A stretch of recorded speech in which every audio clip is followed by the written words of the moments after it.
Hello guys, welcome back to my channel. આજે છે 5 September. 5 September એટલે કે શિક્ષક દિવસ. બધા શિક્ષક મિત્રો અને બધા નાના નાના ભૂલકાઓને મારા તરફથી happy happy happy teachers day અને ખૂબ ખૂબ શુભેચ્છાઓ. તો આજે છે 5 સપ્ટેમ્બર. આજે છે સર્વપલ્લી રાધાકૃષ્ણનો જન્મદિવસ અને એને આપણે એક શિક્ષક દિન તરીકે ઉજવીએ છીએ.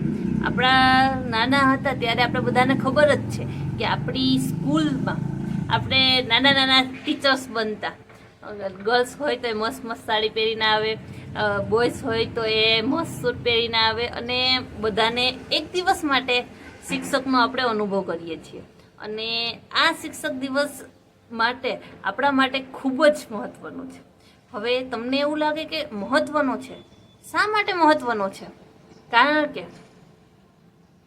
એક દિવસથી શું થાય તમને એ પણ પ્રશ્ન હશે.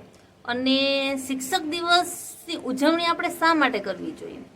તો એનું મારું ફર્સ્ટ કારણ છે કે આપણે શિક્ષક દિવસ એટલા માટે ઉજવણી કરવી જોઈએ કે હરેક શિક્ષક મિત્ર, હું પણ પોતે એક શિક્ષક છું, હરેક શિક્ષક મિત્રને પોતાના પ્રત્યે પ્રેમ વધે અને પ્લસ આનંદ આવે, રાઈટ? અને બીજી વસ્તુ એ કે બાળકોને એના પ્રત્યે રુચિ જાગે શિક્ષકો પ્રત્યે. અને પ્લસ એનું સ્ટેજ ફિયર, એ એક નાના નાના શિક્ષકો બને છે તો એનું સ્ટેજ ફિયર દૂર થાય. અને સાથે સાથે એ થોડુંક એવું પોતાને વધારે ગંભીર લેવાની ટ્રાય કરી શકે, પોતે વધારે સિરિયસ લે પોતાને. તો એના માટે આ ઉદ્દેશ્ય છે કે એક ટીચર્સ ડે આપણે ઉજવીએ છીએ બધા. અને એક બાળકને આપણો સૌથી મોટો શિક્ષક, એક બાળક માટે એક મોટો શિક્ષક તો એની માં છે. કારણ કે જ્યારે એ 0 થી 5 વર્ષનું હોય ત્યાં સુધી એની મમ્મી પાસે જ એ ભણ્યું હોય, ગણ્યું હોય અને એની પાસે જ મીન્સ કે એને નાની નાની વસ્તુ બધી એના મમ્મી જ શીખવે છે. પણ જ્યારે તે થોડું થોડું મોટું થતું જાય છે તો એમ એને એના શિક્ષકો પાસે જાય છે અને શિક્ષકો દ્વારા એ આગળ વધે છે અને શિક્ષકોથી જ એ ભણી ગણીને આગળ વધે છે. તો સંસ્કાર અને બધી વસ્તુઓ જેમ માતા એક બાળકને આપે છે એમ જ શિક્ષકો પણ એના બાળકને આપે છે, રાઈટ? અને અત્યારના શિક્ષકો, અત્યારે જે પણ શિક્ષકો છે એ બધાને માટે એક એડવાન્ટેજ એ છે કે અત્યારની જે જનરેશન છે એ બહુ જ સ્માર્ટ છે. તો આપણે એના માટે એટલું બધું મીન્સ કે કરવાની જરૂર નથી, કે એટલું બધું ડિટેલમાં સમજાવવાની જરૂર નથી. અને બીજી વસ્તુ એ કે બાળકોને એટલું બધું આંતરિક જ્ઞાન છે, અહીંયાથી ત્યાંથી મોબાઈલમાંથી એટલું બધું જ્ઞાન મળે છે કે આપણું જે પણ બર્ડન છે બહુ ઓછું થઈ ગયું છે. પણ અત્યારે જે આપણી સ્થિતિ છે, આપણે એને બહુ સારી રીતે સમજાવવું પડે, એને શું સાચું છે અને શું ખોટું છે એ આપણે બાળક નાનું હોય મોટું હોય બધાને એક યુનિવર્સલી રીતે એને સમજાવવું પડે, એક એકાંતરે રીતે સમજાવવું પડે. શા માટે?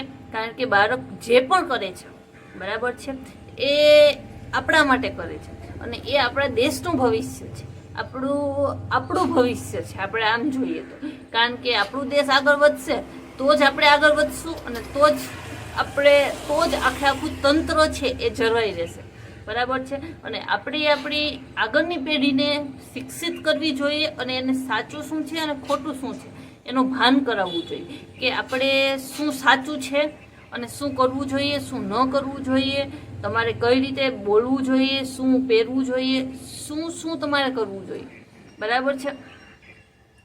અને બીજી એક મહત્વની વસ્તુ એ છે શિક્ષક માટે કે શિક્ષક છે એ સૌથી પાયાનું ઘડતર કરનારો માણસ છે, કે જે પાયાનું વ્યવસ્થિત રીતે ઘડતર કરે છે.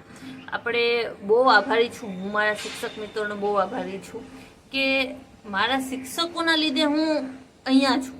અને બધા જ આપણે હરેક માણસ પોતાના શિક્ષકોને લીધે આભારી છે.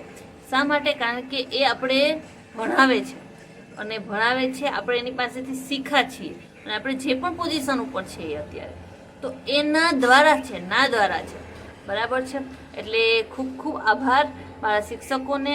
અને આજનો શિક્ષક દિન છે એ તમારા જીવનમાં બહુ સારું જાય અને એક શિક્ષક તરીકે જે મારી ફરજ છે, જે રીતે હું બજાવું છું, હું એવી આશા રાખું છું કે બધા શિક્ષકો એક સારી રીતે એની ફરજ બજાવે, બરાબર. એક કાર્યની રીતે નહીં, પણ આપણી આવનારી પેઢીના ઘડતર તરીકે લઈ. અને બીજું એ કે બાળકોને પણ ખૂબ ખૂબ આભાર તમારો મારા તરફથી, કારણ કે તમે એટલી રિસ્પેક્ટ આપ્યું, એટલી હદે પ્રેમ આપો છો અને અમને એટલો સપોર્ટ કરો છો, બરાબર છે.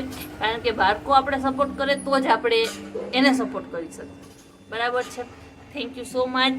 અને જો તમને મારો વિડીયો ગમ્યો હોય તો લાઈક, શેર અને સબસ્ક્રાઈબ કરજો.